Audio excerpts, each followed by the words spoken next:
স্বাগত নিউজ 24 চট্টগ্রাম প্রতিদিনে আপনাদের সঙ্গে আমি জান্নাতুল কুলি আছি। দীর্ঘ ৩৫ বছর পর চট্টগ্রাম বিশ্ববিদ্যালয় ক্যাম্পাস জুড়ে চাকসু নির্বাচনের ভোটের আমেজ, উৎসাহ উদ্দীপনার মধ্য দিয়ে চলছে প্রার্থীদের মনোনয়ন ফর্ম সংগ্রহ এবং জমাদান কার্যক্রম। আজ ফর্ম বিতরণের শেষ দিন হলেও শিক্ষার্থীদের দাবিতে জমাদানের সময় বেড়েছে কাল পর্যন্ত। সুষ্ঠু এবং সুন্দর পরিবেশে ভোট দিতে চান শিক্ষার্থীরা, একই সাথে প্রার্থীরা।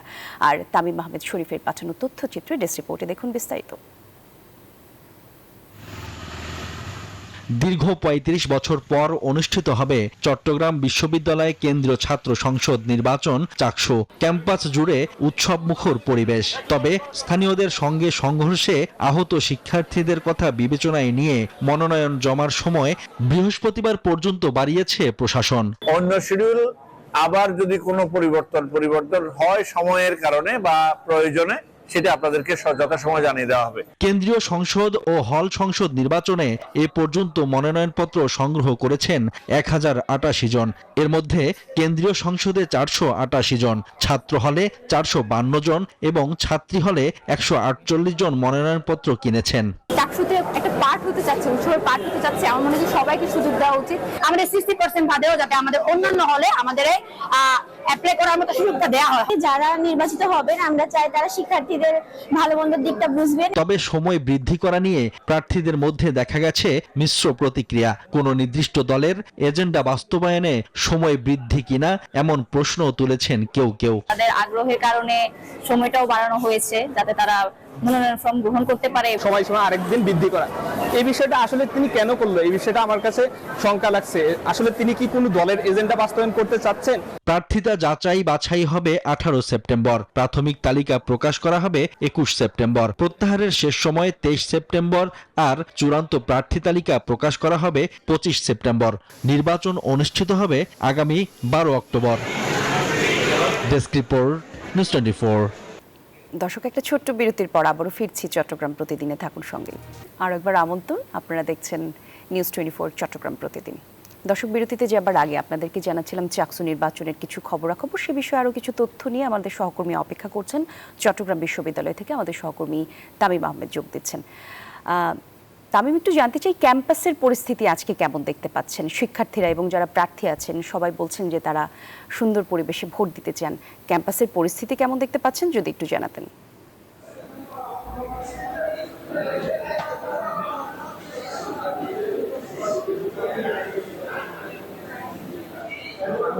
ধন্যবাদ বলি।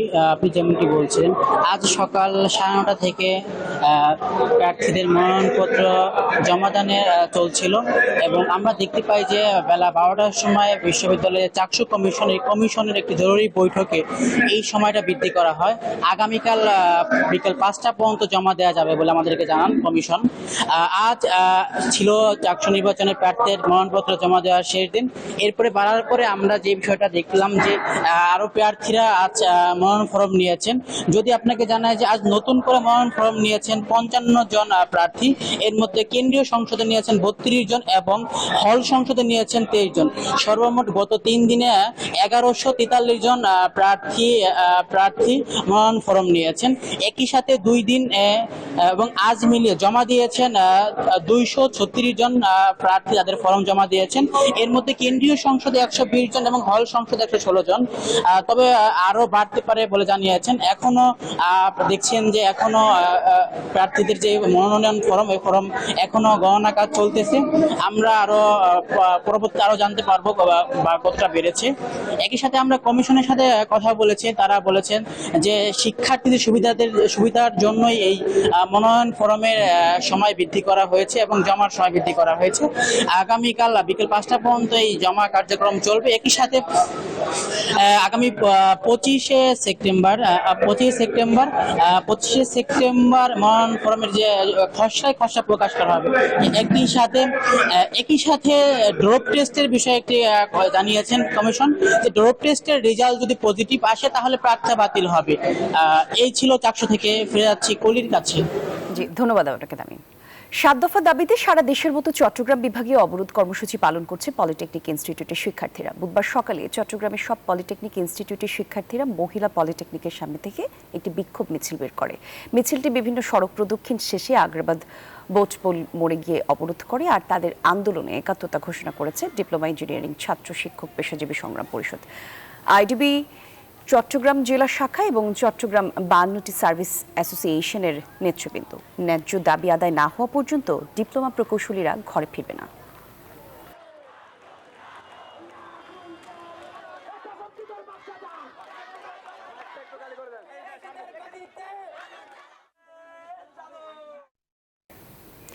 চট্টগ্রামের জহুরুল হক বিমান ঘাঁটিতে অনুষ্ঠিত হলো বাংলাদেশ বিমান বাহিনী ও মার্কিন বাহিনীর যৌথ মহড়া অপারেশন প্যাসিফিক এঞ্জেল। মহড়ায় রয়েছে উদ্ধার ও জরুরি চিকিৎসা কার্যক্রম, আকাশ ও স্থলপথের যুদ্ধের কৌশল, একই সাথে সার্ভাইভ স্কিল। আর বিমান বাহিনী বলছে দুই বাহিনীর সমন্বয় এবং সংকটময় সময়ে যৌথ সক্ষমতা বৃদ্ধিতে এই মহড়া হবে মাইলফলক। চট্টগ্রাম থেকে নয়ন বড়ুয়া জয়ের রিপোর্টে বিস্তারিত দেখুন। বুধবার সকাল 11:30 চট্টগ্রামের জহুরুল হক বিমান ঘাঁটিতে টান টান উত্তেজনা ও শঙ্কা। রণাঙ্গন থেকে যুদ্ধাহত সৈনিককে নিয়ে দ্রুত গতিতে ছুটে এসেছে হেলিকপ্টার। নামিয়ে আনা হলো রক্তাক্ত যোদ্ধাকে। সমন্বিত হাতের দক্ষ গতিতে তোলা হলো জীবন রক্ষাকারী বিমানে। এটি যুদ্ধক্ষেত্রের কোনো দৃশ্য মনে হলেও চট্টগ্রামের জহুরুল হক বিমান ঘাঁটিতে শুরু হওয়া অপারেশন প্যাসিফিক এঞ্জেলের মহড়ায় দেখা গেল এমন দৃশ্য। গুরুতর আহত রোগীকে এক বিমান থেকে অন্যটিতে স্থানান্তর, উড্ডয়নের পর চিকিৎসা সহায়তা, দ্রুত সমন্বয়ে চ্যালেঞ্জ মোকাবিলা যেন ঘটছে বাস্তবে। উদ্ধার আর চিকিৎসা পাশাপাশি প্রশিক্ষণ দেওয়া হয় শত্রুর গতিবিধি পর্যবেক্ষণের নানা কৌশল। যে মহড়াটা পরিচিত হচ্ছে সেটি হচ্ছে প্যাশেন্ট ইভাকুয়েশন মিশন, যেখানে একটা মুমূর্ষ রোগীকে, যুদ্ধকালীন সময়ে একটা মুমূর্ষ রোগীকে কীভাবে আমরা উদ্ধার করব হেলিকপ্টারের মাধ্যমে, এবং এই হেলিকপ্টারের মাধ্যমে উদ্ধারকৃত রোগীকে আবার কিভাবে আমরা বিমানে ট্রান্সফার করব, অর্থাৎ প্যাসেঞ্ট ট্রান্সফার হবে। এই প্যাসেঞ্ট ট্রান্সফারের যে এক্সারসাইজটা সেটা এখানে করা হলো। অপারেশন প্যাসিফিক এঞ্জেলের মধ্য দিয়ে বাংলাদেশ ও যুক্তরাষ্ট্রের বিমান বাহিনীর পারস্পরিক বোঝাপড়া যেমন বাড়বে, তেমনি গতি পাবে সংকটময় পরিস্থিতিতে যৌথ অপারেশন পরিচালনার সক্ষমতাও। We are here conducting the Pacific Angel 25-3 Bangladesh, working with our partners with the Bangladesh Air Force. মহড়ায় দুই দেশের আধুনিক যুদ্ধ বিমান, কার্গো বিমান, হেলিকপ্টার অংশ নেয়। 7 দিনের এই যৌথ মহড়ায় অংশ নিয়েছে বাংলাদেশ বিমান বাহিনী ও যুক্তরাষ্ট্রের প্যাসিফিক এয়ারফোর্সের 240 সদস্য। নয়ন বড়ুয়া জয়, নিউজ 24, চট্টগ্রাম। স্বপ্নের কক্সবাজার রেলপথ যেন এখন মরণ ফাঁদ। 20 মাসে চট্টগ্রাম থেকে কক্সবাজারের রেলপথে প্রাণহানি হয়েছে 30 জনের। যান্ত্রিক ত্রুটি আর অরক্ষিত ক্রসিংয়ে আতঙ্ক বাড়ছে যাত্রী কিংবা স্থানীয়দের। চলন্ত ট্রেনের বাফার ভাঙা, আবার বগি বিচ্ছিন্নতায়, একই সাথে অরক্ষিত লেভেল ক্রসিংয়ের কারণে দুর্ঘটনা ঘটছে বারবার। পটিয়ার রেল স্টেশন মাস্টার বলছেন, নিম্নমানের যন্ত্রাংশ ব্যবহারের কারণেই বাফার ভাঙা, বগি বিচ্ছিন্নতার মতো ঘটনাগুলো ঘটছে। রতন দাসের ছবিতে চট্টগ্রাম থেকে নয়ন বড়ুয়া জয়ের রিপোর্টে বিস্তারিত দেখুন। চট্টগ্রাম থেকে কক্সবাজার পর্যন্ত 102 কিলোমিটার এই রেলপথে দূরত্ব। 2023 সালে উদ্বোধনের পর থেকে 20 মাসে এই পথে অন্তত 30 জনের মৃত্যু হয়েছে ট্রেন দুর্ঘটনায়। এমনকি ঘুমের ঘোরে ট্রেন চালাতে গিয়েও কালুগা সেতুতে প্রাণ যায় কয়েকজনের। সম্প্রতি রেল রুটে ট্রেনের ভাপার ভাঙা, বগি বিচ্ছিন্নতার ঘটনাও ঘটেছে। রয়েছে 72টি লেভেল ক্রসিং এর মধ্যে 56টি অরক্ষিত ক্রসিং। তাই এই সবটি রেল সড়ক এখন যাত্রী কিংবা স্থানীয়দের আতঙ্কের নাম। ইঞ্জিন থেকে বগি বিচ্যুত হওয়া এটা রেলওয়ে কর্তৃপক্ষের হেয়ালে ফেলানোর কারণে হচ্ছে। এরকম ঘটনা বারবার হচ্ছে কেন? হঠাৎ একদিন হবে, 2 দিন হবে, হঠাৎ বারবার হলে তো এটা বিষয় গাফিলতি আছে। তবে রেল সড়কে বড় দুর্ঘটনা বারবার ঘটছে, অথচ সুনির্দিষ্ট তদন্ত বা স্থায়ী সমাধান হয়নি। কারণ সমস্যার মূলে রয়েছে রক্ষণাবেক্ষণের ঘাটতি এবং ক্ষতিগ্রস্ত যন্ত্রাংশের পুনঃব্যবহার। পটিয়া স্টেশন মাস্টারও বলেন, নিম্নমানের যন্ত্রাংশের কারণে ভেঙে পড়ছে চলন্ত ট্রেনের বাফার সহ বিচ্ছিন্ন হচ্ছে ইঞ্জিন থেকে বগি। হয়তো নিম্নমানের যন্ত্রাংশ বা যন্ত্রাংশ কোনো সমস্যা থাকার কারণে এই সমস্যাগুলো হচ্ছে। সাধারণত যে দুর্ঘটনাগুলো ঘটতেছে আপনার বগি থেকেও আপনার লেভেল ক্রসিং গেটে আপনার দুর্ঘটনাগুলো বেশি ঘটতেছে, মানুষের অসচেতনতার কারণে এই দুর্ঘটনাগুলো বেশি ঘটতেছে। রেলওয়ে পূর্বাঞ্চলের কারখানা ব্যবস্থাপক বলেন ভিন্ন কথা। সাধারণত এটা হওয়ার কথা না, তারপর অনেক সময় ম্যাটেরিয়াল ফেলিওরের কারণে হতে পারে। আর অনেক সময় আমাদের বিভিন্ন প্রান্তিক স্টেশনগুলোতে তারা যখন হুক লাগায় সেক্ষেত্রে অনেক সময় ফল্টি কানেকশনের কারণে হতে পারে। রেল বিশেষজ্ঞরা বলছেন এই রেলপথ দিয়ে ট্রেন না চলার আগেই বন্যার পানিতে বেঁকে যায় রেলপথ। এই প্রকল্প নিয়ে রয়েছে নানা অনিয়ম ও দুর্নীতির অভিযোগ। নয়ন বড়ুয়া জয়, নিউজ 24, চট্টগ্রাম।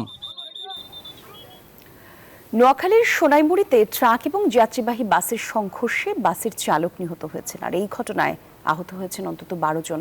বুধবার দুপুর 2:30টার দিকে ঘটনা ঘটে এবং পুলিশ আর স্থানীয়রা জানিয়েছেন উপজেলার চৌমোহনী থেকে কুমিল্লার আঞ্চলিক মহাসড়কের নাওতলা এলাকায় একটি দাঁড়িয়ে থাকা ট্রাকের সাথে 21 পরিবহন বাসের ধাক্কা লাগে। এতে করে আহত অবস্থায় বাস চালককে হাসপাতালে নিলে চিকিৎসক তাকে মৃত ঘোষণা করেন।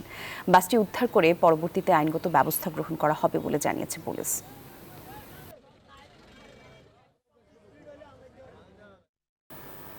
এদিকে রাঙামাটির সাজেকে পর্যটকবাহী চাঁদের গাড়ি পাহাড়ি খাদে পড়ে এক নারী শিক্ষার্থী নিহত হয়েছেন। এই ঘটনায় আহত হয়েছেন আরও 11 শিক্ষার্থী। বুধবার দুপুর 12টার দিকে বাঘাইছড়ি উপজেলার সাজেক ইউনিয়নের শিকোছড়া এলাকায় এই দুর্ঘটনাটি ঘটে। পর্যটকরা সবাই খুলনা বিশ্ববিদ্যালয়ের শিক্ষার্থী বলে জানা গেছে। খবর পেয়ে রাঙামাটির বাঘাইহাট জোনের সেনা সদস্যরা দুর্ঘটনা কবলিতদের উদ্ধার করে দীঘিনালা স্বাস্থ্য কমপ্লেক্সে নিয়ে যায়। বর্তমানে আহত শিক্ষার্থীরা চিকিৎসাধীন অবস্থায় আছেন।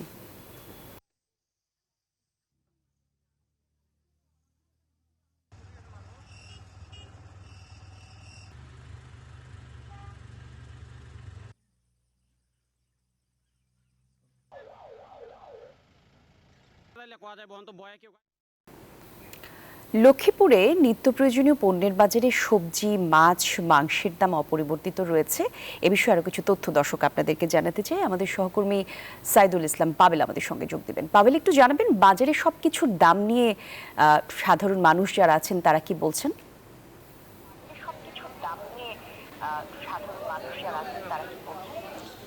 ধন্যবাদ কলি। আপনি জানেন যে লক্ষ্মীপুরে নিত্য প্রয়োজনীয় পণ্যের বাজার দর পরিস্থিতি অনেকটা স্বাভাবিক পর্যায়ে রয়েছে। দুই একটি পণ্য ছাড়া আসলে এই সবগুলো পণ্যেই অপরিবর্তিত রয়েছে। গেল এক সপ্তাহ ধরেই বাজারে দুই একটি পণ্য উঠানামা করছে। আমি এখন যেখানে রয়েছি লক্ষ্মীপুর জেলা শহরের যে মাছ বাজার রোডে, এখানে সবজির যে বাজার, এই সবজির বাজারে স্বস্তি রয়েছে। এখানে শুধু সবজি বিক্রেতা যেমনটি জানিয়েছেন যে কাঁচা মরিচের দাম 180 থেকে 200 টাকা দরে বিক্রি হচ্ছে এবং এখানে সিম বিক্রি হচ্ছে 150 থেকে 160 টাকা দরে। আমি একটু আগে এখানে কথা বলেছি দুই একজন মুদির দোকানের সঙ্গে, তারা যেমনটি আমাকে জানিয়েছেন যে এখানে তারা শুধু মশারির যে দাম এটি 160 টাকা দরে, মশারির যে ডাল সেটা 160 টাকা করে বিক্রি করছে। আমি একটু আগে ঘুরে এসেছি এখানকার যে মাছ বাজার রয়েছে, মাছ বাজারে এখানে যে মাছ বাজারের দাম যদি একটু বলি, তেলাপিয়া মাছ বিক্রি হচ্ছে 180 থেকে 200-220 টাকা দরে এবং পাঙ্গাস মাছও একই দরে বিক্রি করা হচ্ছে। রুই মাছ, কাতল মাছ এবং অন্যান্য যে মাছগুলো রয়েছে 250 থেকে 500 টাকা বিক্রি হচ্ছে। শুধু ইলিশের দামটা একটু বাড়তির দিকে রয়েছে বলে এখানকার মাছ বিক্রেতারা জানিয়েছেন। এছাড়া এখানে আমরা একটু আগে ঘুরে এসেছি যে মাংসের যে বাজার, সেই মাংসের বাজারে সেখানে এখানের গরুর মাংস বিক্রি হচ্ছে 700 থেকে 800-850 টাকা দরে। এই ছিল লক্ষ্মীপুরে থেকে বাজার দর পরিস্থিতি নিয়ে আমার কাছে সবশেষ। আমি ফিরছি স্টুডিওতে। পাবেল, ধন্যবাদ আপনাকে। রাঙামাটির পার্বত্য জেলা পরিষদে অভিযান চালিয়েছে দুর্নীতি দমন কমিশন। বুধবার সকাল 10:30টার দিকে দুদকের উপপরিচালক মোহাম্মদ জাহিদ কালামের নেতৃত্বে এই অভিযান পরিচালনা করেন দুদকের 4 সদস্যের একটি টিম। অভিযানের সময় দুদকের টিম জেলা পরিষদের বিভিন্ন নথি, ফাইল এবং উপস্থিত যারা ছিলেন তাদের হাজিরাও খতিয়ে দেখেছেন। আর জেলা পরিষদের সদস্য প্রতুল দেওয়ান ও প্রশাসনিক কর্মকর্তা বনতোষ চাকমার উপস্থিতির হাজিরা চেক করার সময় অধিকাংশ কর্মকর্তা এবং কর্মচারী অফিসে অনুপস্থিতি থাকার প্রমাণ পান দুদক টিম।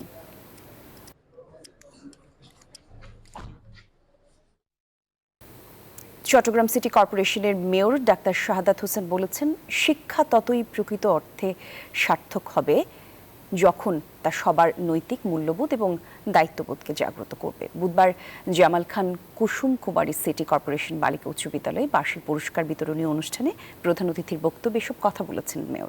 এ সময় তিনি আরও বলেছেন, সুস্থ দেহ এবং মন গঠনে ক্রীড়া অপরিহার্য। খেলাধুলা শিক্ষার্থীদের শৃঙ্খলা, আত্মনিয়ন্ত্রণ এবং দায়িত্ববোধ করে তোলে।